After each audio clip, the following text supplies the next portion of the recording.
This lesson, we're going to be drawing out a random card from the deck of cards that we built in the previous lesson. Coming into our game, we've got a start button. We hit start and we see that we've generated the deck of cards. We also have an option now to do higher or lower. So we need to present the player with a deck or a card that they can look at and visually see. And then the next step would be to determine if the following card is going to be higher or lower. So we need to pick a card at random from the deck that we just generated.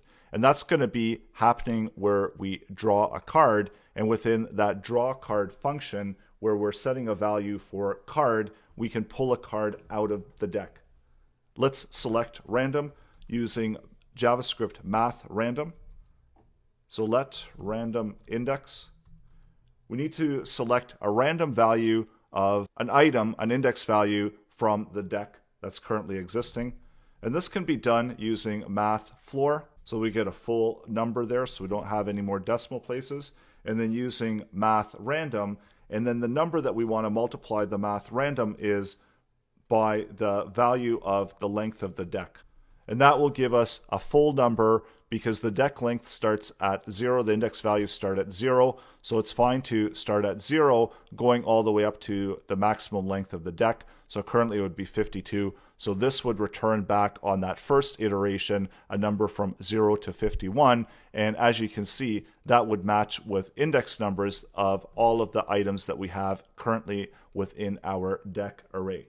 So now that we've selected an item at random, we can return back a value for card. And using this card value, we can take deck, and using a JavaScript array method, splice, we can splice out, which actually changes the content of the array and removes the item out of the array and returning it back into the value of card.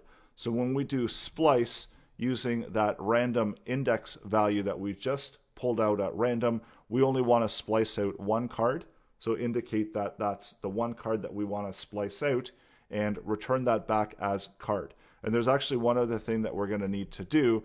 So for now, what I'll do is I'll output the value of card, and I'll show you what is actually getting returned here.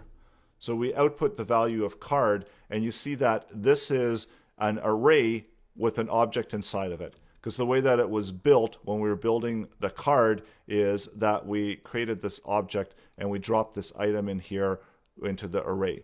So we need to return back that first value that's sitting in there as we've pushed it in. And the way to do that, and this also gives us an option to provide additional information into that card if we wanted to. So it's not a bad thing to have all of these options here, and we can easily pull back that card by selecting that first item in the index, doing the 0. Now when I start it, I return it, I see that I've got a card value being returned back. I'm returning back that full object. So it's a queen of hearts, its value is 11, and that's where we're returning back into the my card when we draw a card.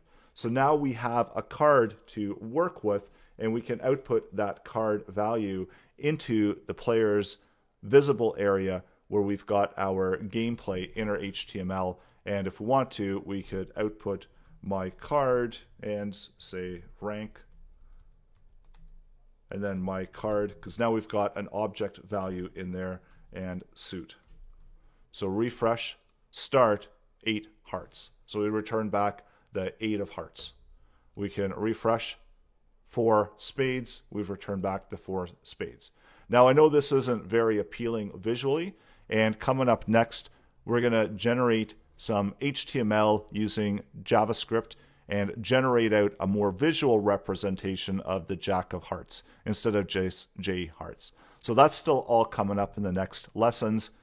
For now, build out the ability to draw a card.